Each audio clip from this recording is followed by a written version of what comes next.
Translation and purport by His Divine Grace, Srila Prabhupada. There was keen rivalry between the two combatants. Both had sustained injuries on their bodies from the blows of each other's pointed maces, and each grew more and more enraged at the smell of blood of his person. In their eagerness to win, they performed maneuvers of various kinds, and their contest looked like an encounter between two forceful bulls for the sake of a cow. Purport. Here the earth planet is called Ila. This earth was formerly known as Ilavrita-varsha, and when Maharaj Parikshit ruled the earth, it was called Bharata-varsha. Actually, Bharata-varsha is the name for the entire planet, but gradually Bharata-varsha has come to mean India. As India has recently been divided into Pakistan and Hindustan, similarly the earth was formerly called Ilavrita-varsha, but gradually as time passed, it was divided by national boundaries. Om Agyana Timirandhasya Gyananjana Shalakaya Chakshurun Militam Yena Tasmai Shri Gurave Namaha Nama Om Vishnu Padaya Krishna Prishta Bhutale Shrimate Bhakti Vikasa Saminite Namine Nama Om Vishnu Padaya Krishna Prishta Bhutale Shrimate Bhakti Vedanta Swaminiti Namine Namaste Sarasvati Deve Gauravani Pracharine Nirvishesha Shunyavadi Paschatya Deshatarine Jai Shri Krishna Chaitanya Prabhu Nityananda Shri Advaita Gadadhara Shivas Adi Gaura Bhakta Vrinda Hare Krishna Krishna Krishna Hare Hare Hare Rama Rama Rama Hare Hare Tayos Pridhos Tigma Gadha Hatangayo Kshattasrava Grahana Vivridham Mandyoho Vichitra Margams Charator Jigishaya Vyabhat Ilayam Iva Shushminor Mridhaha. There was keen rivalry between the two combatants. Both had sustained injuries on their bodies from the blows of each other's pointed maces, and each grew more and more enraged at the smell of blood of his person. In their eagerness to win, they performed maneuvers of various kinds, and their contest looked like an encounter between two forceful bulls for the sake of a cow. Hare Krishna. So we are continuing this lovely morning with the pastime between the Lord in his form of a boar and Hiranyaksha, specifically their combat. And we can say many things, as always, on each verse on the Srimad Bhagavatam. Srila Prabhupada in this purport specifically points out the fact of how the earth was called before, Ilavrita-varsha, and then later on Bharata-varsha, which previously meant the whole planet, but eventually just came to mean India. And I'm sure that somebody could perhaps expand upon that a little bit and talk about it from the perspective of the cosmology of the universe, the cosmology of Srimad Bhagavatam in particular. But if you don't mind, I would like to continue from along the ways that we were speaking a few days ago on these points, and maybe draw some parallels between this and Mahabharata as last time, because I find it a very interesting topic, and being very fresh in memory, this Mahabharata, then it's still very prominent in my consciousness, and the points which were described there. So we have a combat between the Lord and a demon, which is very interesting, because anyone who combats the Lord is surely overpowered, because the Lord is all powerful, and the rest of us, no matter how powerful we may be, we are no match for the Lord actually. So when the devotees are fighting against the Lord, then devotees tend to win sometimes, because that is the way the loving exchanges go between the Lord and his devotees. But on the other hand, when demons fight against the Lord, then they tend to lose always. And Lord Vishnu, or the Lord in any of his forms, is always on the side of the demigods, who are always opposed to demons. And of course, we know that in this instance in particular, the demon in question is actually a devotee of the Lord. But even so, he is playing a part of a demon. So he's playing his part very well, and the Lord is also playing his part very well. And it was, at least in the beginning, and even now, I could say, when I first started reading and hearing about these instances, that it was somehow strange for me, the Lord who is all powerful, who is infinitely powerful, and who is fighting against someone who is of much, we could say, incomparably inferior strength. He still doesn't win instantly. There is a fight. So, and then during that fight, there can be many situations in which it seems like the demon got the upper hand, but in the end, the Lord always wins. But during the fight, there are many, you could say, the situation turns around many times. And particularly, I find the history of Mahabharata also interesting in that regard, because it was filled with such events. And it's not that like, okay, the Pandavas are devotees of the Lord, and then wherever they go, it's just miracles are happening and flowers are blossoming, butterflies are flying. It was actually quite the opposite for quite some time. And until the last moment, practically, during the battle, the great battle of Kurukshetra, it was like that. So the pastimes of the Lord are like that. It's not that there has to be some kind of drama, there has to be some kind of intrigue, some kind of pastime unfolds, which has many reversals for various parties throughout the whole happening. And that's how it was with the Pandavas. It seemed like they were doomed practically in many situations. But in the end, they won. And in the end, Lord Vishnu always wins. And one other very interesting thing regarding that is that the persons who are of demoniac nature, they cannot seem to read the signs at any point in time, even though they can see in various situations that the Lord's devotees are always protected, that the Lord always wins, as there is a saying, perhaps maybe not the best to quote because of its nature, but I think you have heard it, the house always wins.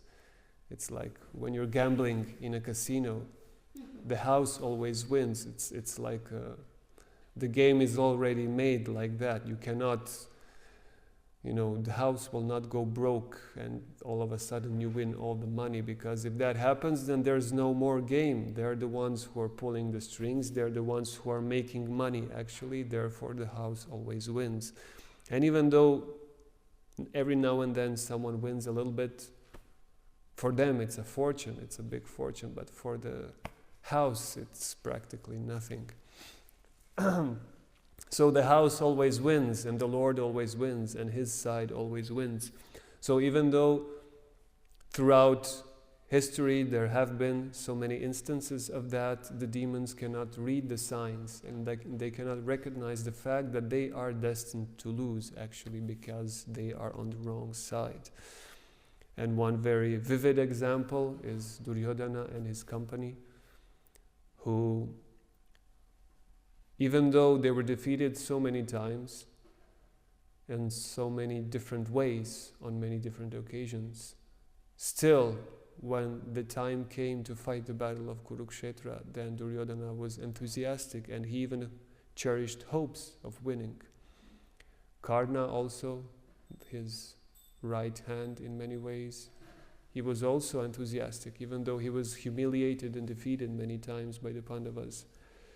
He could not see that we're going to lose. Actually, right before the battle, when he met his actual mother, Kunti, when he told him that Yudhishthira is his brother, the Pandavas are his brothers, younger brothers, you can just return to them, they will accept you, they will forgive all your offenses, you will be the oldest brother, you will be the king, the emperor. But he said, I cannot do that. Duryodhana was so kind to me. He did so many wonderful things for me. I cannot leave him, in this hour, great hour of need. And he refused the offer. And he went back to Duryodhana. And he said, even at that time at least, he expressed himself in such a way that I know we're not going to win, actually. I know, I've seen the signs. But I cannot leave Duryodhana now. But Duryodhana was convinced that, look, we are so powerful. Who can match our army? And they have a smaller army, the Pandavas have a smaller army. When the time came to choose between Krishna and his armies, Arjuna, even though he had the opportunity to pick first, he chose Krishna, which is a foolish thing to do, to choose someone who will not fight, just one person, and he will not fight in the battle. And during the course of these events, so many wise people have said, like Narada Muni, Bhishma, Drona, many other rishis, everybody was basically of the same opinion that Pandavas are invincible because the Lord protects them always, and Duryodhana had the opportunity to witness that on many occasions. But even so, he was hoping against hope, as Srila Prabhupada wrote in at least one of his purports. He was hoping against hope that he will win up until the last moment.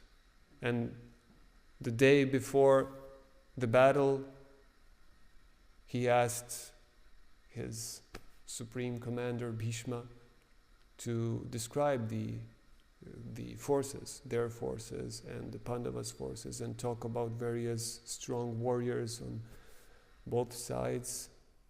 And then also he was told the same thing. Basically, you have no chance of winning, but the one who is blinded with such lust, anger, greed, and other demoniac qualities, which go with this mentality of I want to enjoy this world, I want to control this world, I want to dominate, I want to become the Lord's competitor, basically. Such a person cannot see the obvious. And when these qualities are described in such a way, we could call them maybe extreme cases, like Duryodhana is an extreme case. His father, Dhritarashtra, is also an extreme case of one who can actually see things properly and discriminate, but because of his very strong attachment, he cannot act upon that understanding. He cannot act in the proper way. Even though he was the king, and many times he had the opportunity to stop his son, he would not do it. And when Krishna came on his peace mission to try to dissuade the Kauravas about the whole thing, the war and everything, then Dhritarashtra, who is the king officially, he said, what to do? I have no power. My son, if you can dissuade him, then we can. But you are the king. It's not your son. You are the king. If you tell the guards, seize him, throw him in jail, and restrain him, then they have to listen. But he couldn't do it, even though he knew. It became apparent after some time that he's going to ruin the whole race. he could not do it. So these are extreme examples, but in our cases, perhaps our struggles and our baggage from previous life, from previous stay in this material world is maybe not so severe, but it is of the same quality in the end. It is lust, it is greed, it is attachment, it is envy, it is so many other things. All the enemies of the soul are within the heart. So there is a little bit of Duryodhana, a little bit of Dhritarashtra, a little bit of all the other wonderful sons of Dhritarashtra within the heart. And the process of Krishna consciousness is ultimately to defeat all those adversaries and let pure devotional service flourish in its pristine form. So it's a very instructive story, very instructive history, and the Bhagavatam is itself a very instructive history. So these points are to be taken very, very seriously, because sometimes one could perhaps think that, oh, I don't have any of these within me, any of these bad qualities, but they are here. Otherwise, when one chants the holy name of the Lord, one should be in complete ecstasy, and just the heart should melt completely because of the immense love towards the Lord and His devotees, but that is not happening. And everyone who is born in this material world is born with a reason, even ourselves. So either we are an empowered servant of the Lord to deliver others who came to this world simply on the order of the Lord, on the desire, according to the desire of the Lord to execute His mission, or we still have perhaps a slight criminal record which needs to be rectified. So for those who do have a criminal record, then these are various histories that describe various prominent criminals and their mentalities. So Hiranyaksha is fighting here against the Lord, and likewise, like all others who have fought the Lord on various occasions, he cannot win. But because of all the bad qualities that we mentioned previously, then such a person cannot recognize that. And he actually thinks that I can win. And when there are situations where the Lord apparently is losing the battle or is having difficulties, then the demons get encouraged. They think, oh, I have a chance. But they don't know it's like a play between the cat and the mouse. The mouse thinks that it has a chance because the cat is just playing with him. But when the cat decides that the fun is over now, then it's game over for the mouse. And it's like that for the demon. And it's like that one does not have to be an evil demon who is desiring to fight and kill the Lord. Anyone who wants to live in this world by the ways of sense gratification and embrace this temporary world will eventually meet the same fate. He will have to face the unfortunate and difficult realization that nothing in this world stays. So at one point in time it will be game over and the Lord will win in His form as the all-pervading eternal time, Kala. The Lord will win. So that's one of the very nice points that could be mentioned regarding this, that intense attachment, intense greed, intense lust blinds the person, and the person cannot see even the obvious signs of their own defeat. The person cannot think clearly, they cannot recognize the fact that everyone's life is temporary, and the person will eventually have to leave all these possessions. And as leaving them now, when the life is still going on, is difficult, then one can also imagine that leaving everything at the very end, where one has to part with everything, is also very difficult. And even though it may seem like we have some visitors who are trying to get in, maybe for darshan, even though it seems that it will not be so, it will. And there are many nice verses describing that in the Srimad Bhagavatam, like it's explained that a person who is attached, he thinks that his family members, his kinsmen, his society and friendships in this world will save them from death. So maybe we could think a little bit about that. I don't think that anyone is seriously, explicitly thinking in that way, my family will save me from death, but that's how they are living. That's how they are living. Every living being, every jiva has to take shelter of something. We are not independent. So we can take shelter of the Lord, or we can take shelter in anything else within this world and be frustrated. So one has to realize one's position of dependence. That was one of the strong points that Srila Prabhupada repeated over and over again. He tried to convince, Hare Krishna, welcome. He tried to convince everybody. He tried to convince everybody that of the fact that they are dependent. They are not independent. They are not independent in their thinking, in their feeling, in their willing, in their doing various things. But in this world, everyone is dependent. We can be dependent on the Lord directly, consciously, or we can try to defy that and be dependent indirectly, unconsciously, and unwillingly, but dependent nonetheless.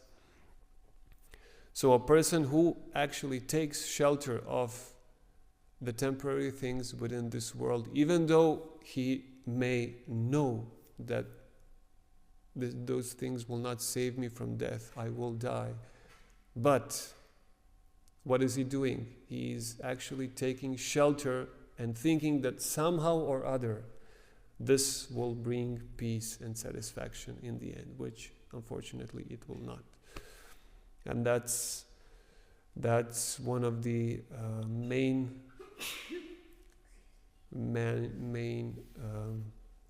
arguments that Srimad Bhagavatam gives in support of this claim that actually self-realization is the goal in life.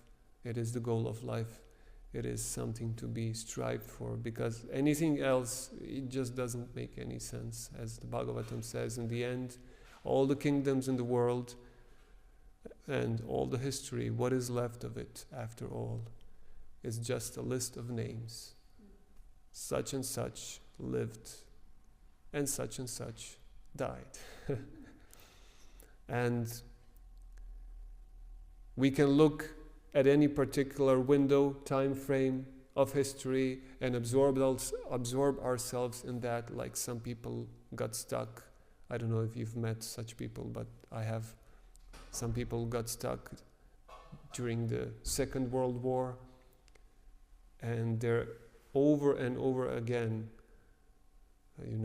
watching that film in their mind of various events that took place during the Second World War.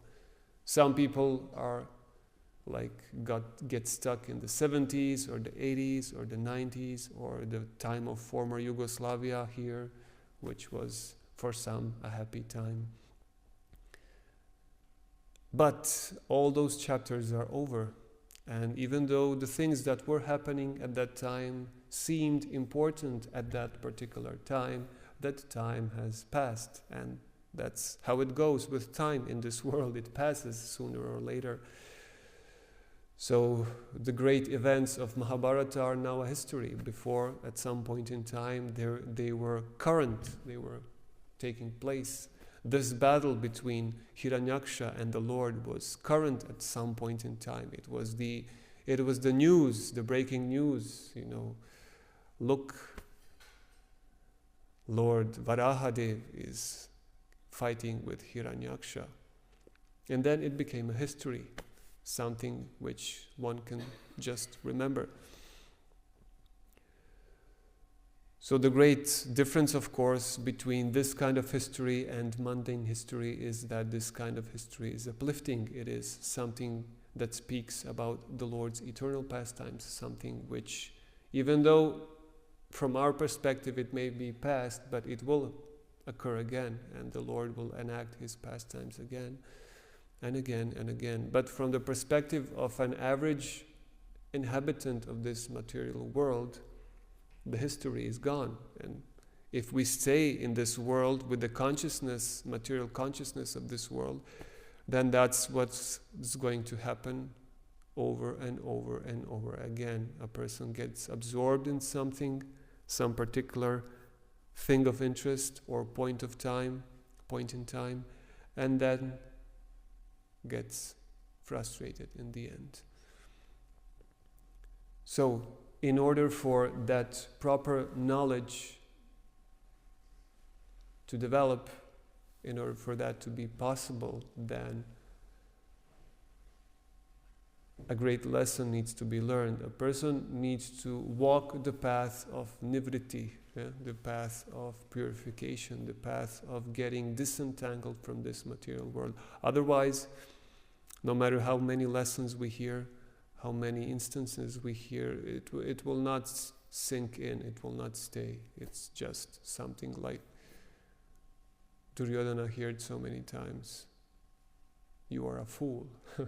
And some actually called him a fool. Karna was called a fool on many occasions. One of my favorite instances was when they were attacking the kingdom of Virat, where the Pandavas were in exile. And then Ashwatthama called him a fool, and he was chastising him for quite some time. He asked him, when was the time when you overpowered Arjuna? At any, there is not such an instance in the history, in your history. It's just you were defeated over and over again. Your only victory was this fraudulent, rigged disgrace in the form of a gambling match. That was your only dishonest victory. What else do you have, And even though you don't have anything to boast about, still you are boasting. So it's like that. In these extreme cases, like complete demons like Hiranyaksha, Hiranyakashipu, and the before mentioned Duryodhana and his company. These are extreme examples that illustrate this point. But in our lives and the lives of others who are practicing Krishna consciousness, we may not be so extreme, but to the extent that these unfavorable qualities are present, to that extent one cannot have real knowledge about oneself, about one's surroundings, about the world, about the Lord, or about anything for that matter. Because why? Because it is a contradiction. It is contradictory to want to be happy in this world and to gain real knowledge about this world, which is pretty grim. Actually, the situation is pretty grim. Materialistic life is very it's a sad story, actually. So these two cannot go, it's just a contradiction. It cannot go together. Either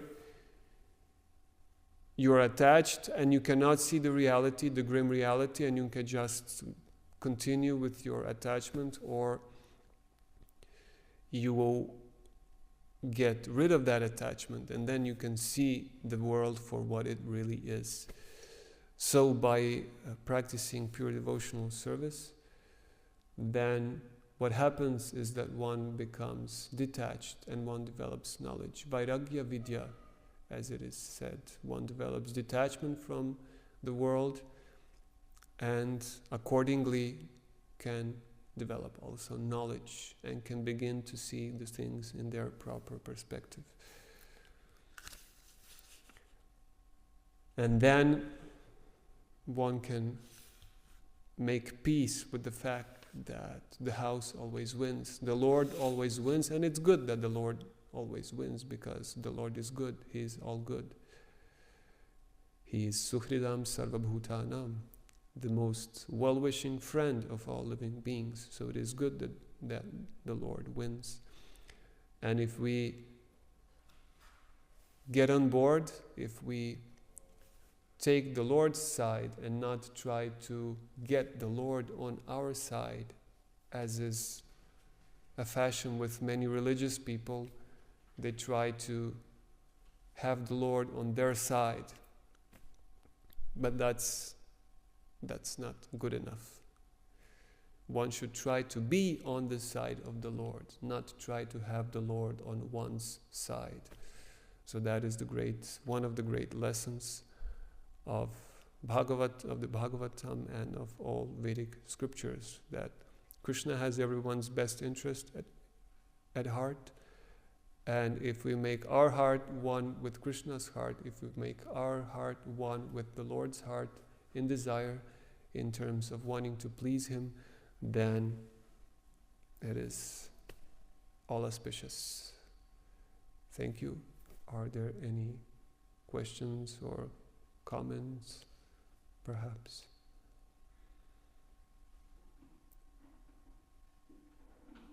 Jai. Thank you for your attention. Grantaraj Srimad Bhagavatam ki Jai, Srila Prabhupada ki Jai, Samaveta Bhakta Vrinda ki Jai.